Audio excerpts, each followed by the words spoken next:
Hello students, good evening to all and welcome back on your channel Grow Together and welcome in the series of the CAT previous year questions. So students, मैं इस video में CAT 2020 slot 1 में जितने भी आप लोग के arithmetic section से क्वेश्चन पूछे गए वो सारे क्वेश्चंस मैं यहाँ पे डिस्कस करने वाली हूँ।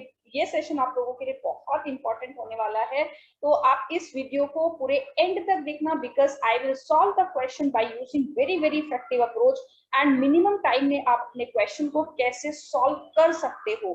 मतलब काफी सारे क्वेश्चंस तो ऐसे हैं जहां पे आप लोगों को बिल्कुल भी टाइम नहीं लगेगा, आप क्विकली वहां पे क्वेश्चन को सॉल्व कर पाओगे।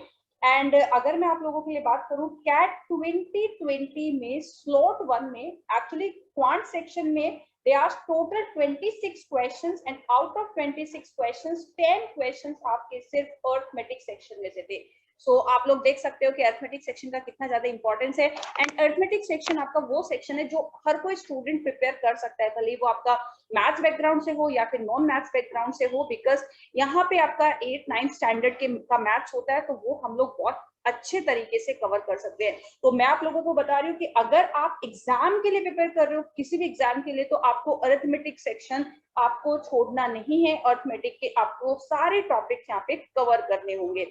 ओके, चलिए तो स्टार्ट करते हैं। पहले क्वेश्चन के साथ में आपका रूल सिंपल होना चाहिए। पहले आप मेरी वीडियो को पॉज करोगे, अपने आप उस क्वेश्चन को सॉल्व करने का ट्राई करो स्टॉप वॉच के साथ में और देखो कि आपने कितने टाइम में इस क्वेश्चन को सॉल्व किया है। So this question from the arithmetic section in CAT 2020 slot 1 questions. तो यहाँ पे हम लोग टोटल 10 क्वेश्चन डिस्कस करेंगे इन अ वेरी इफेक्टिव वे। चलिए तो रीड करते हैं क्वेश्चन को। क्वेश्चन क्या है?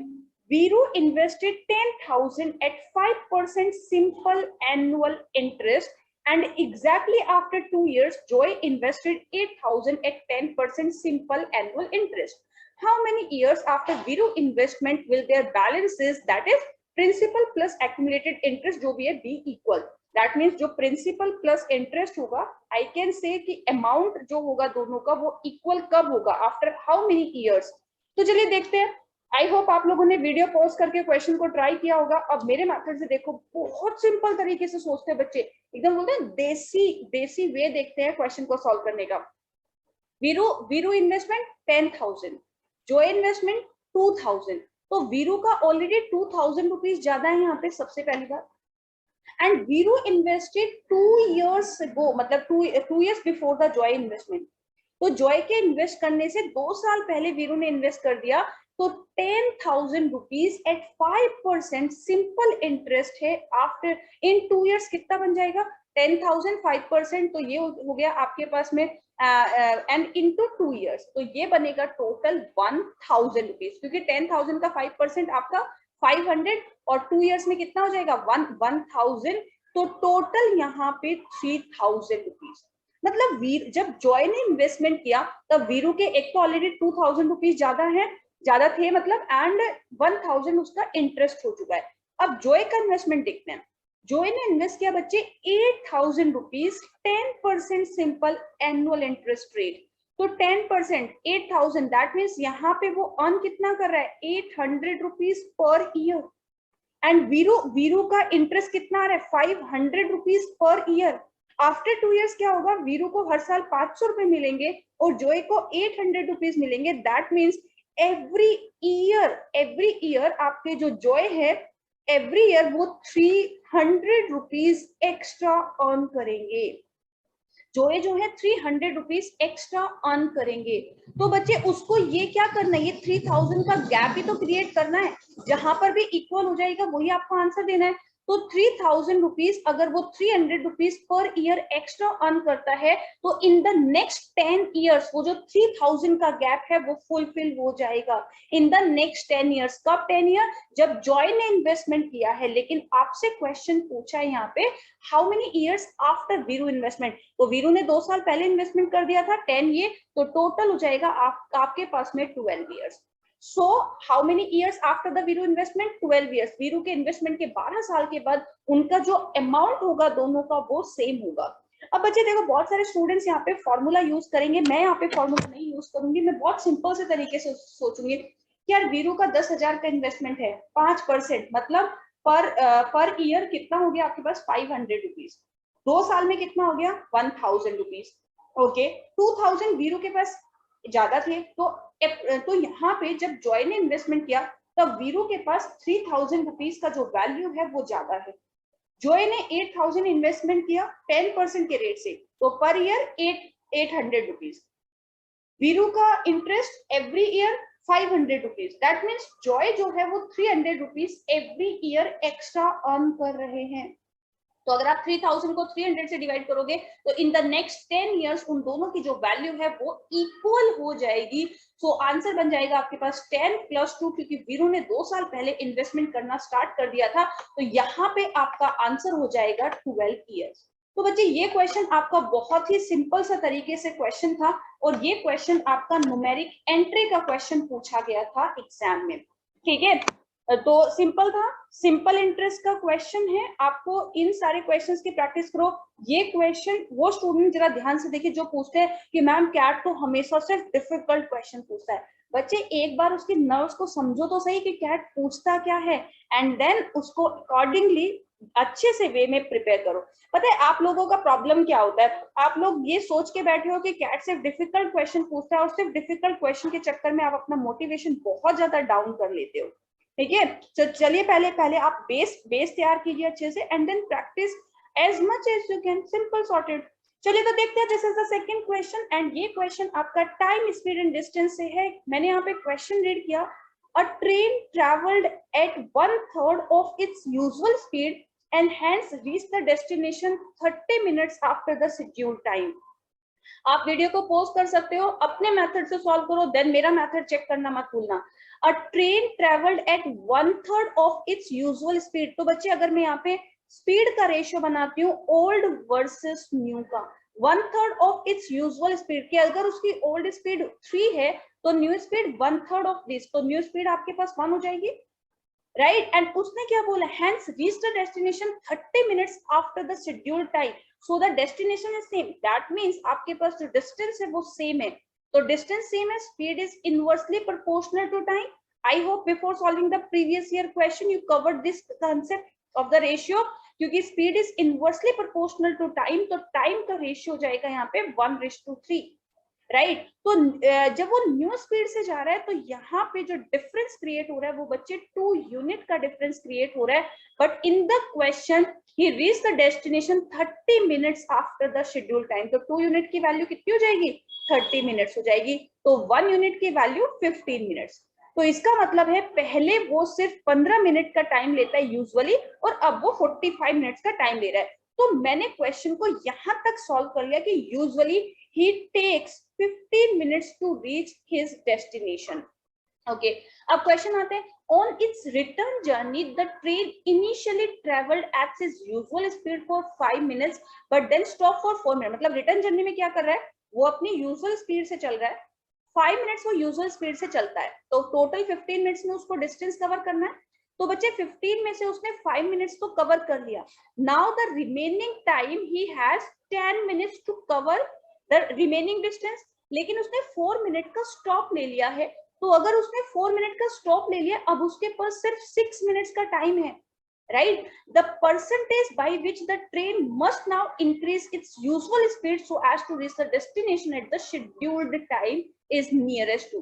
तो अब उसके पास सिर्फ 6 मिनट का टाइम है, लेकिन मुझे पता है कि उसको टाइम लगेगा 10 मिनट्स का, and speed is inversely proportional, तो स्पीड हो जाएगी आपके पास 5:3।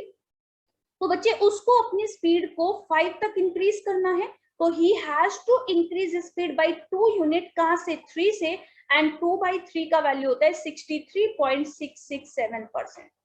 ठीक है, तो अप्रोक्सीमेट आंसर क्या आ जाएगा, अप्रोक्सीमेट आंसर आ जाएगा आपके पास 67%। फिर से देख लो क्वेश्चन को, यहाँ पे आपने स्पीड का रेशियो बनाया 3:1, टाइम का रेशियो 1:3। यहाँ से आपने ये फाइंड आउट किया कि usually he takes 15 minutes to reach the destination. In the return journey 5 minutes already उसने चल दिया है, बचा है 10 मिनट्स का टाइम। 4 मिनट्स ही वेस्टेड, मतलब actually he doesn't waste, actually he stopped for an emergency part, now he has only 6 minutes, but the remaining distance will cover in the 10 minutes। तो उसको अपनी स्पीड को 3 से 5 parts increase करना पड़ेगा। तो यहाँ पे इंक्रीज कितना किया, 2 यूनिट, कहां से, 3 से, तो 2/3 का आंसर हो जाएगा 67%। तो ये आंसर था आपका 67.67। आपसे नियरेस्ट पूछा है तो आप नियरेस्ट आंसर लेंगे यहाँ पे 67%। So this was the second question from the arithmetic section. ये भी आप लोगों ने अगर इस टाइप के क्वेश्चन कवर किए हैं तो आपको ये क्वेश्चन डिफिकल्ट नहीं लगेगा। एंड प्लीज अगर आपने कवर नहीं किया है तो आप यहाँ पे रेशियो का कंसेप्ट जरूर कवर कीजिए, क्योंकि इससे आपका क्वेश्चन बहुत इजीली सॉल्व हो जाता है। चलिए तो नेक्स्ट क्वेश्चन पे मूव करते हैं। ये नेक्स्ट क्वेश्चन है हमारे पास में, ये भी टाइम स्पीड एंड डिस्टेंस के कंसेप्ट से है। तो आप लोग देख सकते हो टीएसडी के कितने सारे क्वेश्चंस है। रीड करते हैं बहुत प्यार से question. You can pause my video, just read it by yourself. तो रीड करते हैं।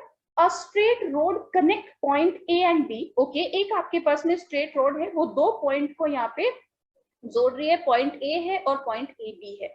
Car 1 travels from A to B and car 2 travels from B to A.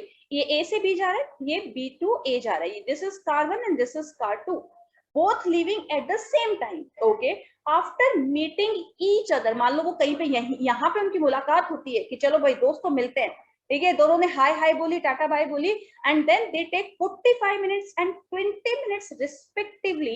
Means car 1 is taking the 45 minutes and car 2 is taking 20 minutes respectively to complete their journey.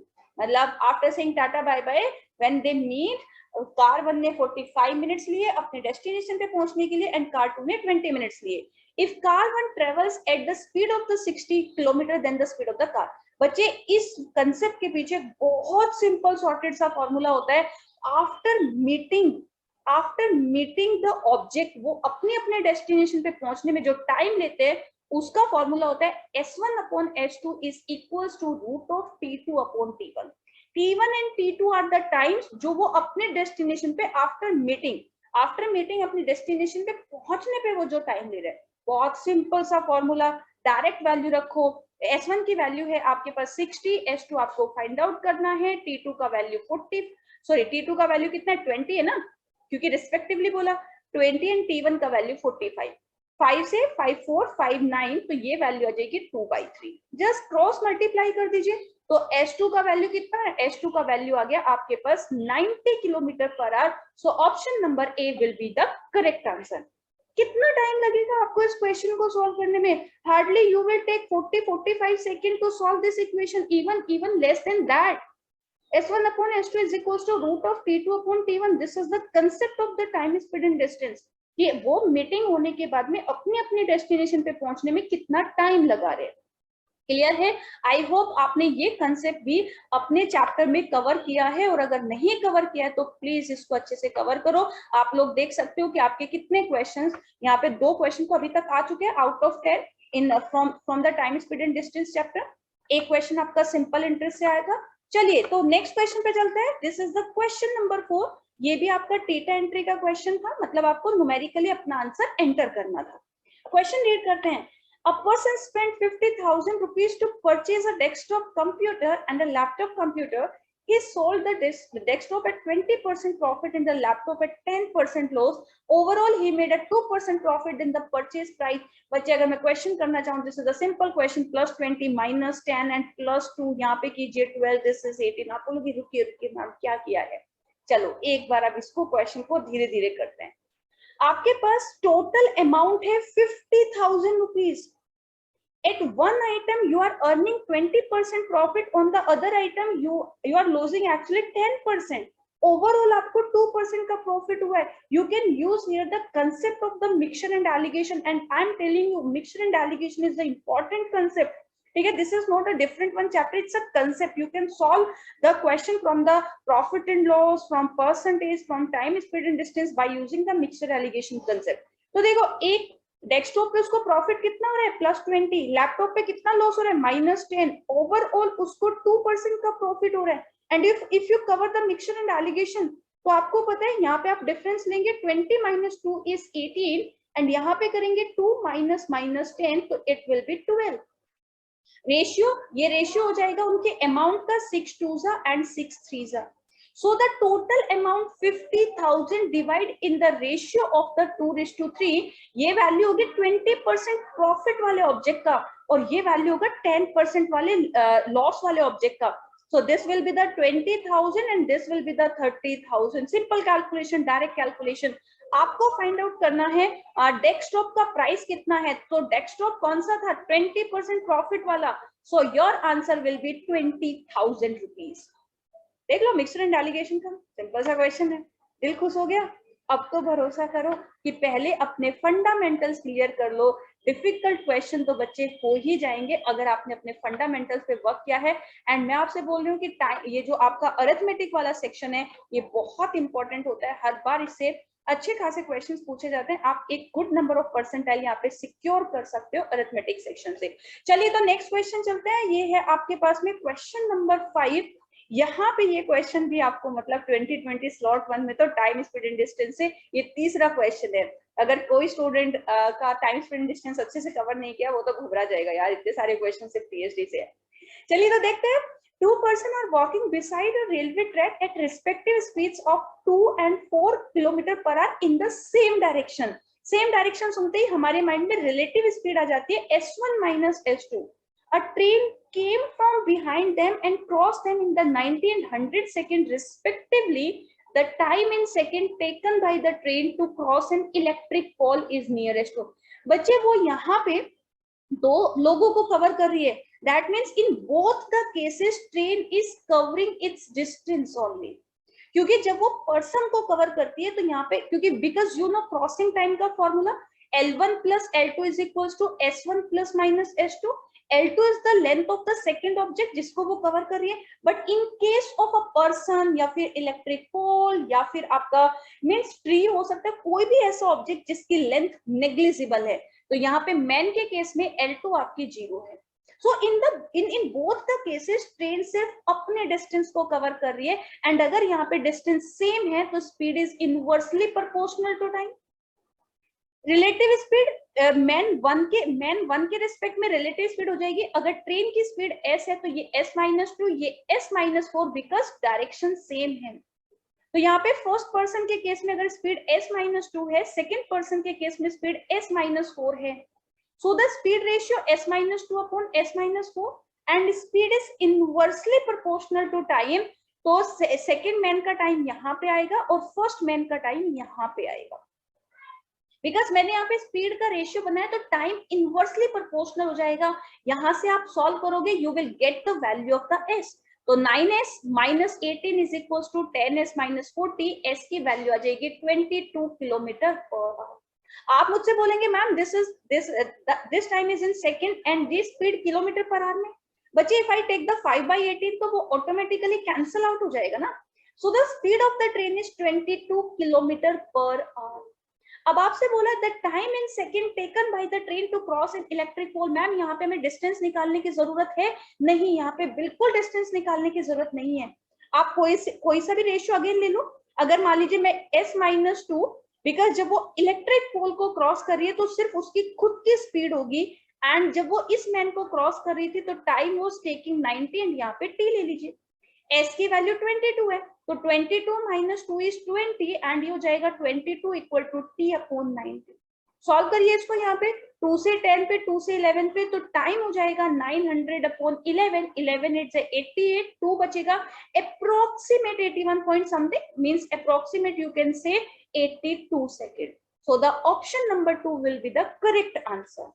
तो मैंने यहाँ पे क्या किया मैं इसको फिर से बता देती हूँ। First I take the ratio s-2 s-4 का ratio 100 upon 90 because speed is inversely proportional to time. I found the value of the speed of train 22 kilometre per hour. आप किसी के साथ भी अगेन रेशियो बना लीजिए, अगर वो मैन के साथ फर्स्ट वाले मैन के साथ ट्रेन जब इलेक्ट्रिक पोल को क्रॉस कर रही है तो इस मैन को क्रॉस करने में वो 90 सेकेंड लेती थी, तो इसको कितना टाइम लेगी, and we know the s value, s is 22। आप यहाँ पे वैल्यू पुट करोगे तो आपको यहाँ पे अप्रोक्सीमेट आंसर आ जाएगा 82 सेकेंड। तो here I need not to find out the value of the length of the train, actually उसकी जरूरत ही नहीं है because in all the cases distance is same, I can make the ratio of the speed and time। okay, चलिए तो next question पे move करते हैं, and this is the question number 6 from the CAT 2020 slot 1। Oh my God, it's again the question from the time, speed and distance. But आप लोग एक perception मत बना लेना कि बहुत सारे 5-6 question सिर्फ time, speed and distance से पूछे जाएंगे. But yes, TST is the very important chapter. You can expect 2 to 5 questions from minimum 2 to 5 question you can expect from this. Until unless CAT आपका pattern change नहीं करता है, क्योंकि last 2 years से आपका pattern change हो रहा है 2020 में 21 में. देखते हैं 2022 में we are actually waiting for the official notification. चलिए तो क्वेश्चन रीड करते हैं. Living home at the same time Amal reaches office at 10:15 am if it travels at 8 km per hour and at 9:40 am if it travels at 15 km per hour. Leaving home at 9:10 am at what speed in kilometer per hour must he travel so as to reach the office exactly at 10 am. पूरे question में मुझे एक चीज तो समझ में आ गई, भाई अमल को अल्टीमेटली अपने ऑफिस पहुंचना है. यार इतना टेंशन क्यों ले रहा है? वो सोच रहा है मैं 8 किलोमीटर पर आवर से जाऊं तो मैं 10:15 बजे पहुंच जाता हूँ, 15 की स्पीड से जाऊं तो 9:40 पे पहुंच जाता हूँ. उसने बोला कि यार मुझे ऐसा टाइम कैलकुलेट करके बता कि मैं 9:10 पे घर से निकलूं और एग्जैक्टली 10 बजे में पहुंच जाऊं. ऐसी कौन सी स्पीड है ना? मान लो अमल आपका फ्रेंड है जिसका मैथ्स बिल्कुल अच्छा नहीं है एंड ही इज एक्सपेक्टिंग कि आपका मैथ्स बहुत अच्छा है. उसने बोला कि यार जब मैं 8 किलोमीटर पर आवर की स्पीड से जाता हूँ तो 10:15 बजे 10:15 पे ऑफिस पहुंचता हूँ. when I travel with the speed of the 15 kilometer per hour I reach the office at 9:40 am sorry. ठीक है, तो उसने बोला at what speed must I travel so I reach the office exactly at 10 am if I leave home at 9:10 am. And we know in this scenario उसे ultimately office ही पहुंचना है. So distance आपके पास में same है and when the distance is same speed is inversely proportional to time. Speed आपके पास में inversely proportional to time होगा. That means अगर मैं यहाँ पे उनके तीनों का टाइम का रेशियो बना लूं तो I can easily find out there speed. But पहले केस में मुझे टाइम तो पता चले बिकॉज 10:15 और 9:40 am पे वो पहुंच रहा है but I don't know the exact time. चलिए देखते हैं बच्चे. पहले केस में अगर उनकी स्पीड का रेशियो 8:15 है बिकॉज पहले वो 8 किलोमीटर पर आवर की स्पीड से ट्रेवल कर रहा है. इन द सेकेंड सिनेरियो वो 15 किलोमीटर पर आवर की स्पीड से ट्रेवल कर रहा है. माइट भी आपको मेरा स्पीड थोड़ा सा ज्यादा लग सकता है because I am solving the previous year question and I am expecting कि you cover this concept. That's why otherwise when I take the class too बहुत स्लोली धीरे से समझाती हूँ. आप लोगों के लिए वैसे सरप्राइज है. चलिए देख लेते हैं यहाँ पे. तो 8:15 आप लोग वीडियो एंड तक देखो, हो सकता है किसी वीडियो में आपको बहुत अच्छा सरप्राइज मिले. तो यहाँ पे स्पीड का रेशियो हो गया 8:15. तो बच्चे टाइम का रेशियो क्या होगा? टाइम का रेशियो हो जाएगा 15:8. करेक्ट है. तो यहाँ पे डिफरेंस कितना हो रहा है? डिफरेंस यहाँ पे 7 यूनिट का हो रहा है. बट पहले 10:15 am और 9:40 am के बीच में जब वो 8 की स्पीड और 15 की स्पीड कर लेते हैं तो टाइम में डिफरेंस आ जाता है 7 यूनिट का. जब वो 8 की स्पीड से चल रहा था, अब वो 15 की स्पीड से चल रहा है, तो टाइम का रेशियो विल बी 15:8. तो टाइम में डिफरेंस क्रिएट हुआ 7 यूनिट का and this difference is equal to 9:40 से लेके आप 10:15 का गैप बोलो ना कितना हुआ? 20 इधर 15 इधर, टोटल आपके पास में 35 मिनट्स का गैप हुआ है. That means I can say कि 7 यूनिट का वैल्यू 35 मिनट्स है, 1 यूनिट का वैल्यू 5 मिनट्स है. तो in the first case he is taking the 75 minutes, in the second case he is taking the 40 minutes. So time का ratio form करते हैं. चलिए टाइम का ratio and we know speed is inversely proportional to time. Time यहाँ पे पहले case में जब वो 8 किलोमीटर पर आवर की स्पीड से तो 75 मिनट्स, जब वो 15 किलोमीटर पर आवर की स्पीड से तो 40 मिनट्स. अब यहाँ पे उसको कितना टाइम लेना है? 9:10 से 10 am, तो टोटल यहाँ पे उसको लेना है 50 minutes. And I want to find out the speed. Speed is inversely proportional to time. तो स्पीड का रेशियो जाएगा 1/75, 1/40 and 1/50. But this is not my answer because this is the ratio of their speed. चलिए इसको एक perfect ratio बनाते हैं. ठीक है, परफेक्ट रेशियो बनाने के लिए I have to take the LCM.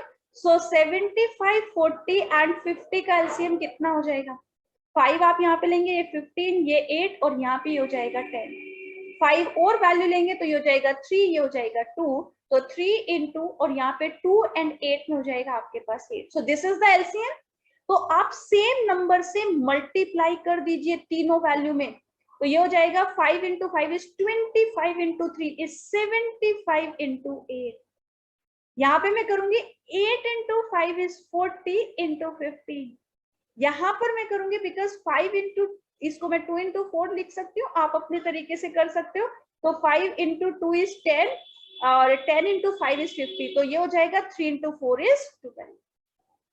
बस 75 75 कैंसिल, 40 40 कैंसिल, और यहाँ पे आपका 50 और ये कैंसिल, तो आपका स्पीड का रेशियो बना 8:15:12। सो उनकी स्पीड का रेशियो 8:15:12 होगा, और लकीली ये स्पीड एक्चुअल में भी 8 किलोमीटर पर आवर है, ये भी स्पीड आपकी 15 किलोमीटर पर आवर है, और ये स्पीड आपकी कितनी आ जाएगी 12 kilometre per hour. So your answer will be first option 12 kilometre per our. तो बच्चे सारा गेम रेशियो का है, अगर आप अच्छे से रेशियो सेट कर लेते हो ना तो प्रॉब्लम नहीं आएगी। अगर आपको ऐसी अमेजिंग ट्रिक सीखनी है तो don't miss my lecture on the time, speed and distance. मैं बहुत जल्दी आप लोगों के लिए पर्सनलाइज्ड लेक्चर लेके आने वाली हूँ। So distance is same, speed is inversely proportional to time. First I find the time in both the cases when he covering the distance by 8 and 15।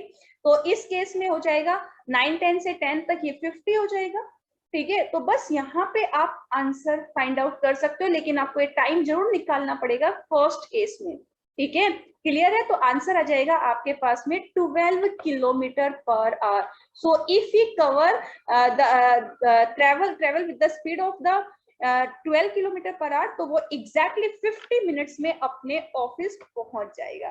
So now move on the next question, and this is the question number 7 from the CAT 2021 slot 1 question। मैं यहाँ पे आप लोगों के लिए ये जो questions है इसका पीडीएफ भी मैं डिस्क्रिप्शन बॉक्स में अटैच कर दूंगी, डोंट वरी। चलिए देखते हैं, बहुत प्यारा सा क्वेश्चन है। In a group of people 28% of the members are young while the rest are old. If 65% of the members are literate and 25% of the literate are young, then the percentage of old people among the illiterate is nearest to. So this is the question number 7।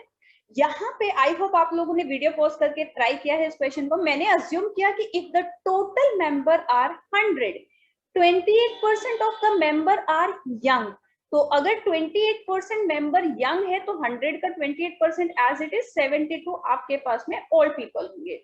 If 65% of the members, मतलब 100 का 65%, तो 65 unit member जो है वो आपके literate है, ठीक है। हाँ, वो आपके लिटरेट है। And 25% of the literate are young, तो 65 का 1/4 पार्ट आपके पास में यंग है, एंड रिमेनिंग पार्ट जो 3/4 है वो आपके पास में ओल्ड है। अब उसने पूछा then the percentage of old people among the illiterate. Illiterate, अगर बच्चे लिटरेट पर्सन आर 65 तो इलिटरेट पर्सन आर 35, उसमें से आपके पास ओल्ड पीपल का परसेंटेज, तो 72 में से आप लिटरेट पीपल को रिमूव कर दीजिए, तो 65 का 3/4, क्योंकि 72 टोटल यंग पीपल, उसमें से 65 into 3/4 are literate people, so remaining are the illiterate people. चलिए सॉल्व कर लेते हैं इसको। 288 माइनस 195, और ये हो जाएगा 35 इंटू 4। 195 आप यहाँ पे सॉल्व करोगे तो 93/35 इंटू 4 आपको परसेंटेज फाइंड आउट करना है इंटू 100। 4 से 25 पे 5557 सॉल्व कर देते हैं इसको। 5 3 is 15, 5 9 45, 1 is 46 and divided by 7। 7 6 42, 4 बचेगा यहाँ पे 7, और ये हो जाएगा आपके पास 7 6 42।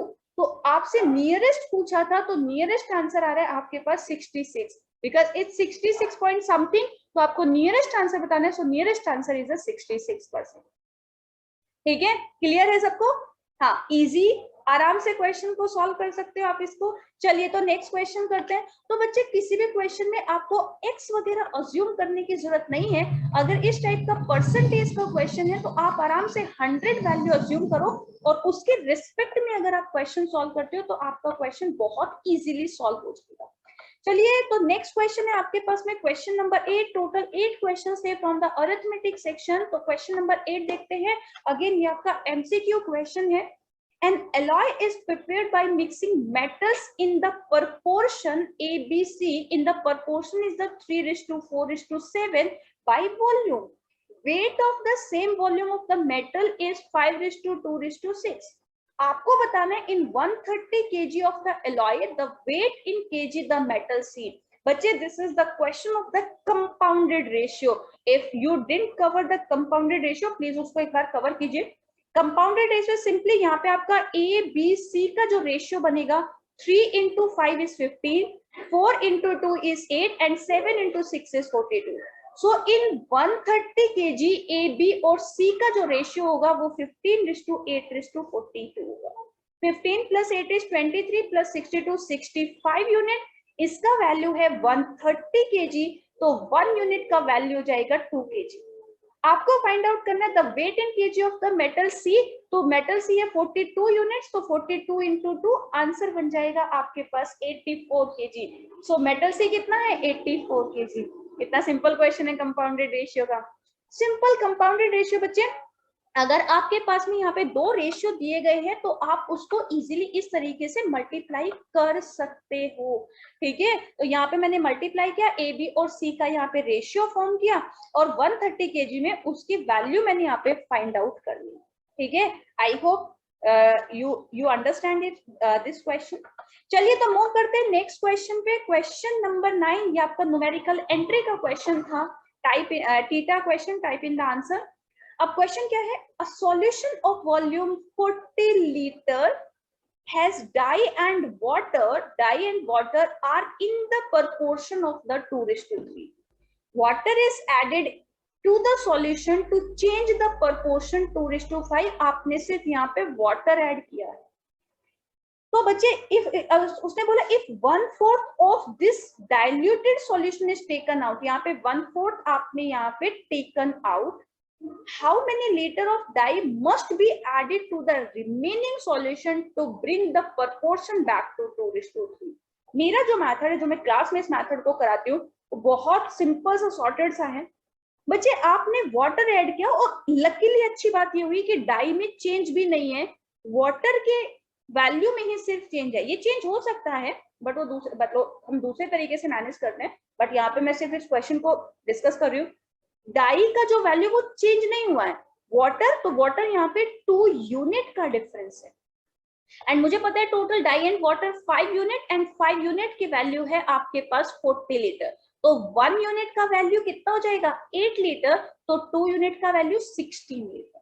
तो मुझे यहां से ये पता चल गया कि मैंने जो वाटर ऐड किया है, जो वाटर ऐड हुआ है वो 16 लीटर वाटर ऐड किया है. That means here in this case you have total quantity 40 plus 16, you have total 56 liter of the quantity. अब इसमें से आप 1/4 निकाल रहे हो तो 56 का 1/4 कितना हो जाएगा बच्चे? हाँ, तो 14 लीटर होगा, तो बचेगा आपके पास में 42 litre. Now you have the quantity of 42 litre and जब आप मिक्सचर में से कोई क्वांटिटी निकालते हो रेशियो चेंज नहीं होता. रेशियो सिर्फ अफेक्ट करता है जब आपका वैल्यू ऐड होती है. निकालने से आपका प्रोपोर्शन चेंज नहीं होगा. तो यहाँ पे डाई एंड वाटर का रेशियो स्टिल 2:5.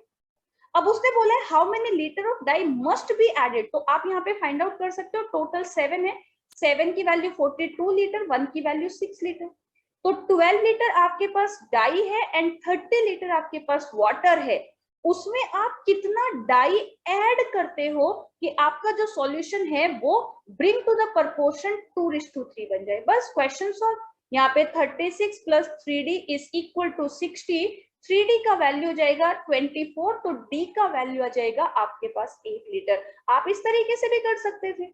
अगर आपके पास 2:5 है, आपको 2:3 में लाना है, लेकिन आप डाई चेंज कर रहे हो यहाँ पे, तो यहाँ पे इसको सेम करने के लिए मैं 5/3 से मल्टीप्लाई कर देती हूँ. तो वाटर ये बन जाता है 10/3 और वाटर हो जाता है आपके पास सेम, क्योंकि जो वैल्यू ऐड नहीं हुए उसमें कुछ चेंज नहीं होना चाहिए. यहाँ पे आप 2:5, 7 की वैल्यू 42 और यहाँ पे कितना ऐड किया है 2 minus 10/3, सॉरी हाँ, तो 10/3 minus 2, तो 4/3. तो 7 का वैल्यू 42, तो 4/3 का वैल्यू आप यहाँ पे इजीली फाइंड आउट कर सकते हैं. बट यहाँ पे आने के बाद आप सिंपल कीजिए, 2:5 है, 7 की वैल्यू 42, 1 की value 6. You can easily find out the value of the dye and water.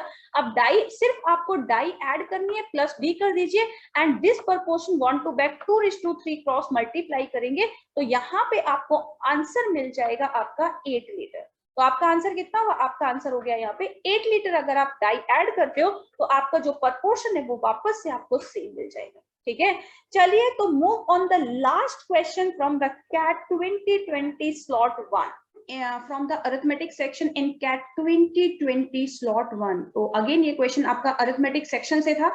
चलिए रीड करते हैं इस क्वेश्चन को. A gentleman decided to treat a few children in the following manner. He gives half, this is the half of his total stock of toffees and one extra to the first child, and then the half of the remaining stock along with one extra to the second, and continue giving away in this fashion. His total stock exhausts after he takes care of 5 children. तो बच्चे हो क्या रहा है कि उसके पास में वो जो भी टोटल टॉफीज है वो पहले एक बच्चे को टॉफी देता है हाफ एंड देन एक एक्स्ट्रा दे देता है कि ले बच्चे ये तेरे लिए एक एक्स्ट्रा. फिर जो रिमेनिंग टॉफी है उसमें से हाफ वो दूसरे चिल्ड्रन को देता है एंड एक एक्स्ट्रा उसको भी दे देता है और इसी मैनर में वो प्रोसेस करता है. लेकिन जब वो लास्ट फिफ्थ वाले चाइल्ड को जब वो टॉफी देता है तो उसकी सारी टॉफी एग्जॉस्ट हो जाती है. बच्चे कई बार ऐसे टाइप के क्वेश्चंस आपके एग्जाम में पूछे गए हैं. बहुत सिंपल सा तरीका होता है इस टाइप के क्वेश्चंस को सॉल्व करने के लिए. आप यहाँ पे ऐसा मत करना बिल्कुल भी कि टोटल आप x मान लो, फिर यहाँ पे x/2 + 1, फिर यहाँ पे x/2 - 1 एंड फिर इसको हाफ करो. तो आपका ये क्वेश्चन कॉम्प्लेक्स हो जाएगा. हम इसको बहुत सिंपल से वे में करते हैं. मान लीजिए कि मेरे पास में जो इनिशियल वैल्यू है वो 2x है या 1 ले लेती हूँ. तो पहले बच्चे को कितना मिला? 2x + 1 और दूसरे को यहाँ पे क्योंकि हाफ दिया है तो ये पहले वाले बच्चे को मिलेगा यहाँ पे x1 + 1 एंड सेकंड को मिलेगा x1 - 1, मतलब जो रिमेनिंग होगा x1 - 1. ये हो गया हमारे पास फर्स्ट चाइल्ड के लिए. जब मैं सेकंड चाइल्ड के लिए बात करूंगी तो मैंने इसको x2 ले लिया, x2 + 1 एंड ये रह जाएगा x2 - 1. ठीक है, फिर जब मैंने थर्ड चाइल्ड को टॉफी दी तो यहाँ पे मैंने x3 ले लिया तो x3 + 1 इसको मिलेगा x3 - 1. फिर जब मैंने इसका हाफ तो मैंने यहाँ पे x4 ले लिया तो x4 - 1 एंड ये हो जाएगा x4 यहाँ पे +1 यहाँ पे -1. ये आपके फोर्थ वाले चाइल्ड को दिया. एंड लास्ट में ये मैंने x5 ले लिया तो x5 + 1 और x5 - 1 ये आपके पास फिफ्थ चाइल्ड को मिला. ठीक है, तो आप देखिए फर्स्ट लेवल पे टोटल टॉफीज है 2x1, सेकंड लेवल पे टोटल टॉफीज है 2x2, यहाँ पे टोटल टॉफीज है 2x3, यहाँ पे टोटल टॉफीज है 2x4 एंड यहाँ पे टोटल टॉफीज है आपके पास 2x5. लेकिन उसने बोला कि जब उसने फिफ्थ वाले चाइल्ड को टॉफी दी तो लास्ट में एग्जॉस्ट हो गया. दैट मीन्स उसके पास फिनिश हो गई है सारी टॉफी. तो इट मीन्स x5 - 1 का जो वैल्यू होगा वो 0 होगा क्योंकि बाकी कुछ रहा ही नहीं है उसके पास. तो x5 का वैल्यू कितना हो जाएगा? 1. तो अगर x5 का वैल्यू 1 है तो 2x5 कितना होगा? 2 हो जाएगा. अब ये 2x5 क्योंकि यहाँ पे एग्जॉस्ट हो गया था तो x4 - 1 की वैल्यू आपके पास 2 रही होगी. तो x4 की वैल्यू आपके पास 3, तो 2x4 कितना हो जाएगा? 2x4 आपके पास 6 हो जाएगा. सिमिलरली यहाँ पे ये जो वैल्यू है आपके पास x3 - 1 इसकी वैल्यू 6, तो x3 का वैल्यू आपके पास 7. तो अगर x3 का वैल्यू 7 तो 2x3 आपके पास कितना हो जाएगा? 14 हो जाएगा 2x3 का वैल्यू. फिर यहाँ पे आपके पास 2x3 आपके पास कितना है? 14. तो इसका मतलब है जो आपके पास x2 - 1 की वैल्यू थी इट वाज द 14. तो x2 का वैल्यू कितना हो जाएगा यहाँ पे? 15. तो अगर x2 का वैल्यू 15 है तो 2x2 का वैल्यू हो जाएगा आपके पास में 30. ठीक है, फिर हम x1 वाले लेवल पे जाएंगे. तो x1 वाले लेवल पे आपके पास यहाँ पे हो जाएगा जब हम यहाँ पे करेंगे कि x1 - 1 = 30. तो x1 की वैल्यू आ जाएगी 31. तो x1 की वैल्यू 31 तो 2x1 की वैल्यू कितनी हो जाएगी? 62. और आपके पास इनिशियली टॉफी जो हमने ली थी वो 2x1 थी. दैट मीन्स टोटल टॉफीज कितनी थी उसके पास? 62 थी. तो आप इस तरीके से कीजिए, बहुत सिंपल से वे में हो जाएगा. आप इसको मैं एक बार और समझा देती हूँ. आप इसको सिंपल ऐसे कर सकते हो. इनिशियली उसने टॉफी ली x1 + 1 पहले चाइल्ड को. ये यहाँ पे चाइल्ड का डिस्ट्रीब्यूशन है, चिल्ड्रन में डिस्ट्रीब्यूशन है. x1 - 1 बाकी रह गई. फिर x2 प्लस 1, यहाँ पे x2 माइनस 1, फिर x3 प्लस 1, यहाँ पे x3 माइनस 1, x4 प्लस 1, यहाँ पे x4 माइनस 1, x5 माइनस 1 और यहाँ पे x5 यहाँ पे प्लस 1, यहाँ पे माइनस 1। लास्ट में एग्जॉस्ट हो रहा है, दैट मीन्स इसकी वैल्यू 0 है, क्योंकि यहाँ पे टोटल वैल्यूज 2x1, यहाँ पे total values 2x2, here is 2x3, here is 2x4 and यहाँ पे 2x5। x5 minus 1 equal to 0, because last में फिनिश हो जा रही है, तो x5 की वैल्यू 1 है, तो 2x5 कितना हो जाएगा, 2 हो जाएगा। यहाँ पे 2x5 यही तो डिस्ट्रीब्यूशन रहा होगा, इसकी वैल्यू 2, तो x4 की वैल्यू 3, तो 2x4 की वैल्यू आपके पास 6 हो जाएगी। अब यहाँ पे इसकी वैल्यू 6 है, तो x3 का वैल्यू 7, तो 2x3 का वैल्यू जाएगा आपके पास में 14, तो इसका वैल्यू 14, तो x2 का वैल्यू जाएगा 15, दैट मीन्स 2x2 का वैल्यू 30। फिर x1 माइनस 1, तो ये वैल्यू आपके पास हो जाएगी 30, तो x1 की वैल्यू 31, तो 2x1 कितना हो जाएगा 62। सो उसके पास जो टोटल स्टॉक था वो था आपके पास में 62। So these were the questions. So thank you so much guys for the stay tuned for the next videos. In the next video I will discuss the CAT 2020 slot 2, all the arithmetic questions, and you can see out of 26 questions total आपके पास में 10 questions arithmetic section से पूछे गए हैं. So arithmetic section is very very important if you are preparing for the CAT 2022. और अभी भी आपके पास टाइम है, if you didn't cover yet the arithmetic topic, तो सारे questions यहाँ पे अच्छे से cover कर लीजिए. So thank you so much for the next and stay tuned for the next video. Thank you so much. Bye bye. Take care.